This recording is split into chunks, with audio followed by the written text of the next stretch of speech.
नमस्कार, मैं हूं राम किंकर सिंह। दिल्ली तक की खास पेशकश में आपका स्वागत है।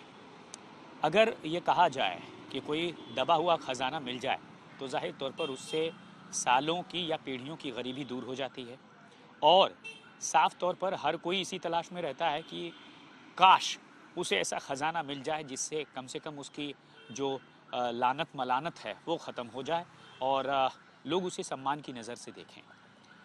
जब एमसीडी की चर्चा होती है तब कहा जाता है कि ये तो खस्ता हाल एमसीडी है, लेकिन जब से एकीकृत हुआ तब से ये कहा गया कि 200 करोड़ रुपए की बचत होगी और फ़ायदा होगा और यही वजह है कि इस खस्ता हालत को दूर किया जाए।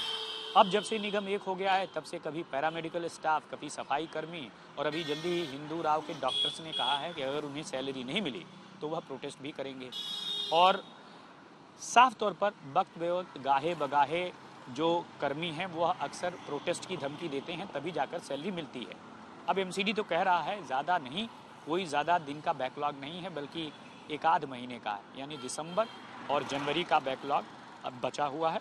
बाकी इसके अलावा सबकी सैलरी दे दी गई है। जबकि कई लोग ऐसा बोल रहे हैं कि उनकी सैलरी अभी नहीं मिली है क्योंकि उनके पीछे के एरियर्स अभी रोके गए हैं। अब सवाल यही है कि ये गड़ा हुआ खजाना कैसे मिले।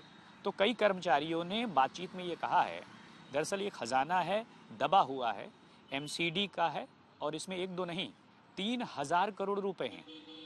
अब सवाल यही है कि आखिर ये खजाना है कहाँ।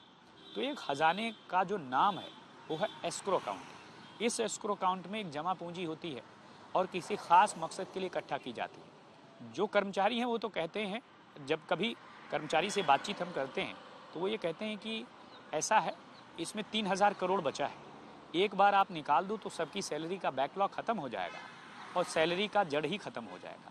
एमसीडी का तो ये मानना है कि ऐसी स्थिति एमसीडी की बहुत बेहतर है। ऐसे में जिस एस्क्रो अकाउंट का पैसा है उसे उसी मद में खर्च किया जाना चाहिए जिस मद में वो तय किया गया है। जैसे लैंडफिल साइट पर अगर खर्च किया जा सकता है या फिर अलग अलग एस्क्रो अकाउंट का अलग अलग जो मसला होता है, जहाँ पर खर्च करने, जिस मद में खर्च करने के लिए वो तय है उसी में किया जाना चाहिए। लेकिन कर्मचारी हैं वो ये मानते हैं कि ये रोज़ रोज़ की टेंशन से अगर निजात पाना है तो सबसे अच्छा तरीका है कि एस्क्रो अकाउंट यानी ख़जाने को खोल दो।